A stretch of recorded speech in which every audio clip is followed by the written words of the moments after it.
లోపల మార్పులు వచ్చినాయి, ప్రజల జీవన విధానం లోపల ఎక్కడైనా మార్పు వచ్చిందా అనే అంశం మీద ఒక చర్చను తీసుకుంటే విగ్రహాల రూపాలు మారుతూ ఉన్నాయి, పార్టీల జెండాల కలర్ల రూపాలు మారుతూ ఉన్నాయి తప్ప ఏం మారలేదు.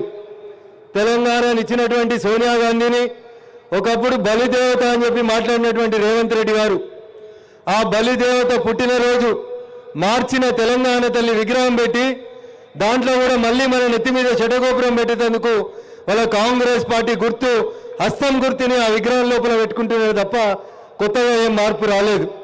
అందుకని ఇలా తెలంగాణ సమాజం ఆలోచించాలి. బీఆర్ఎస్ పార్టీకి కాంగ్రెస్ పార్టీకి మధ్యలో ఏమన్నా తేడా ఉందా అంటే అప్పుడు ఒక్క కుటుంబం దోసుకుంటుండే, ఇప్పుడు డజన్ల కొద్ది కుటుంబాలు దోసుకుంటా ఉన్నాయి తప్ప పెద్ద తేడా అంటూ కాంగ్రెస్కి టీఆర్ఎస్కి మధ్యలో ఏం లేదు.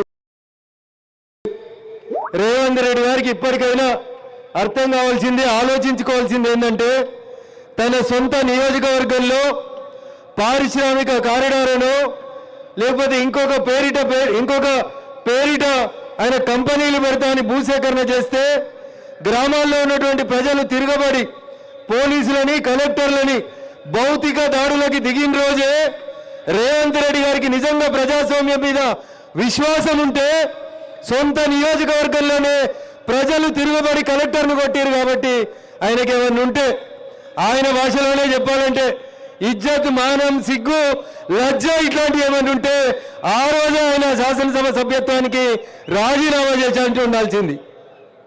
ఏమైనా ఉన్నాయా? ఏమి లేవు. పిట్ట కొంచెం గూతగనం, మనిషి చూస్తే ఈ టేబుల్ కంటే 2 ఇంచులు తక్కువ ఉంటాడు, మాట్లాడమంటే మాత్రం బాగా మాట్లాడతాడు. మనకు రావా మాటలు? మనమంతా జై తెలంగాణ అని కొట్లాడలేదా? ఆంధ్రోళ్ళు ఒకటంటే మనం 4 గంటమని చెప్పినాం, ఎవడన్నా ఇటుకతోటి కొడితే గండెట్ రాయితోటి కొట్టాలని చెప్పినాం. ఈటికా జవాబ్ పత్తర్స దేంగే అని చెప్పి వచ్చిన వాళ్ళం మనం. నేను తొక్కుకుంటా పోతా, ఏం దొక్కుతావు? పోయి కొండారెడ్డి పనులు ఏమైనా దొక్కేందుకు ప్రయత్నం చేయి, కనబడకుండా మూసి నదిలేసి తొక్కుతారు నిన్ను, మళ్ళీ అడ్రస్ కూడా కనబడకుండా పోతావు రేవంత్ రెడ్డి. అందుకని ఈ ఏడాది పాలన సందర్భంగానైనా ఆ తల్లి ఆ అమ్మవారు నీకు మంచి బుద్ధి ఇవ్వాలి, జ్ఞానోదయం ఇవ్వాలి, నీ భాష మార్చుకోవాలని చెప్పి ముఖ్యమంత్రి అయినటువంటి విషయాన్ని గుర్తుంచుకొని మాట్లాడాలని చెప్పి నేను ఈ సందర్భంగా రేవంత్ రెడ్డి గారికి తెలియజేస్తా ఉన్నా. కాంగ్రెస్ పార్టీ పిసిసి అధ్యక్షునిగా ఓ 42 పేజీల పుస్తకాన్ని వేసిండు రేవంత్ రెడ్డి. అయ్యా రేవంత్ రెడ్డి గారు ముఖ్యమంత్రి అయినాక ఎన్నడైనా 42 పేజీలో మీ మేనిఫెస్టో చదివినామని ఒకసారి అడగాలి. ఎట్లాగూ ప్రియాంక గాంధీకి తెలుగు అర్థం కాదు, రాహుల్ గాంధీకి సమజ్ కాదు, పక్కనున్న లేదో చెప్తే వాళ్ళేదో చెప్పిపోతారు. అందుకని ఎప్పుడన్నా నీ 42 పేజీల మేనిఫెస్టో ఒక్కసారి నువ్వు చదివి చూడు. ఆ మేనిఫెస్టోలో రైతులకి, గిరిజనులకి, దళితులకి, నిరుద్యోగ యువకులకి మీరు చేస్తా అని చెప్పి అటు సోనియమ్మ నోటో, ఇటు ప్రియాంక గాంధీ నోటో, అటు రాహుల్ గాంధీ నోటో పలికించినటువంటి చిలుక పలుకుల్లో ఏ ఒక్క పలుకునైనా మీరు ఈ రోజు దాకా అమలు చేసి రాలే. దయచేసి ఒక్కసారి రేవంత్ రెడ్డి ఆలోచించుకోవాలి. ఆయన అంటాడు కిషన్ రెడ్డి గారు కాదు మోడీ గారు రావాలని నాతో చర్చగా అడుగుతాడు. నేను అడుగుతున్నా రేవంత్ రెడ్డి గారు, నీ మేనిఫెస్టో 42 పేజీలు తీసుకొని నీకు నచ్చిన అమరవీరుల స్తూపం 1968లో కట్టిన అమరవీరుల స్తూపంకి వస్తావా, లేకపోతే కేసీఆర్ కట్టిన కొత్త అమరవీరుల స్తూపం కాడికి వస్తావా? లేదా నీకు నచ్చిన స్థలం ఎంపిక చేసుకో, లేదా లగచర్లకు రమ్మంటే కూడా లగచర్లకు మేము వస్తాం. కానీ 42 పేజీల కాంగ్రెస్ మేనిఫెస్టో మీద బహిరంగ చర్చ చేసేటువంటి దమ్ము ధైర్యం రేవంత్ రెడ్డికి ఉందా అనేది ఒకసారి ఆలోచించాలి. ఏమీ లేదు. మాట్లాడితే బెదిరించడం, బుల్జో చేయడం, పోలీసు కేసులు పెట్టడం, ఒక నియంత పోయిందనుకుంటే ఇంకో నియంత రూపం లోపల వచ్చి కొత్త కొత్త బూతు పదాలని తెలంగాణ సమాజానికి పరిచయం చేస్తారు తప్ప వీళ్ళ దగ్గర కొత్త ఏం లేదు. అందుకనే దయచేసి తెలంగాణ సమాజం ఆలోచించాలి. కాంగ్రెస్ బీఆర్ఎస్ ఈ రెండు కూడా ఒకటే తాను ముక్కలు.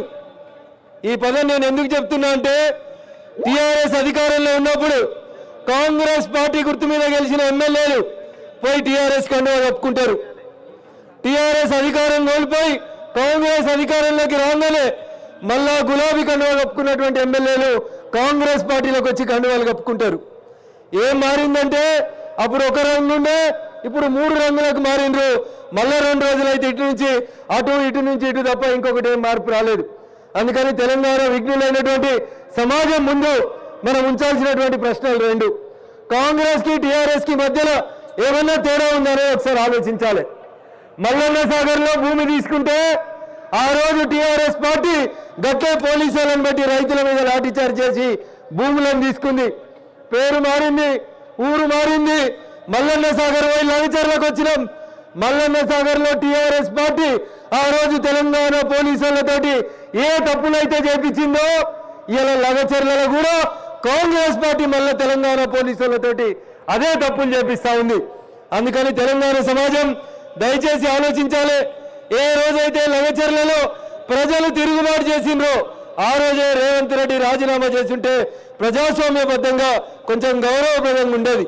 కాబట్టి అందుకని దయచేసి ఆ రెండు పార్టీలను చూసి ప్రజలు విసిగెత్తిరు. కాబట్టి భవిష్యత్తులో అసలు సిసలుగా తెలంగాణకి ఏమైనా న్యాయం చేయాలంటే అది కేవలం భారతీయ జనతా పార్టీ తోటి నరేంద్ర మోడీ గారి నాయకత్వంతో మాత్రమే సాధ్యమవుతుందనేటువంటి విశ్వాసాన్ని మనం గ్రామాల్లో కల్పించాలని మీకు అందరికీ కూడా సవినయంగా అప్పీల్ చేస్తూ, రేవంత్ రెడ్డి గారు 6 గ్యారంటీలు 66 హామీలు కాదు, ఈయన కేసీఆర్ జుట్లో పుట్టి ఆయన కంటే ఎక్కువ అబద్ధాన్ని ప్రచారం చేస్తున్నారని వీధి వీధిన తెలియజేయాలని చెప్పి తెలియజేస్తూ, అవకాశం ఇచ్చినటువంటి వేదిక మీద ఉన్న పెద్దలకి, వేదిక ముందున్న మీకు అందరికీ కూడా శిరస్సు వంచి నమస్సుమాంజలి తెలియజేస్తూ సెలవు తీసుకుంటా ఉన్నాను.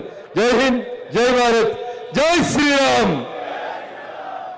ఏమైందన్నా వాన పడుతుంది మెత్తగా ఉంది అంటుర్రా? జర గట్టిగా చెప్పు. జై శ్రీరామ్, జై శ్రీరామ్. పోవద్దా బంగ్లాదేశ్ దాకా?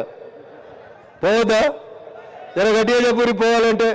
జై శ్రీరామ్, జై శ్రీరామ్. మన దేశంలో జరిగేటి వాటి మీద మాట్లాడారు, హిందువుల మీద దాడులు జరిగితే మాట్లాడారు. ఎవరో ఏదో పేపర్లో ఏదో రాసిరని పార్లమెంటుని స్టాల్ చేస్తారు.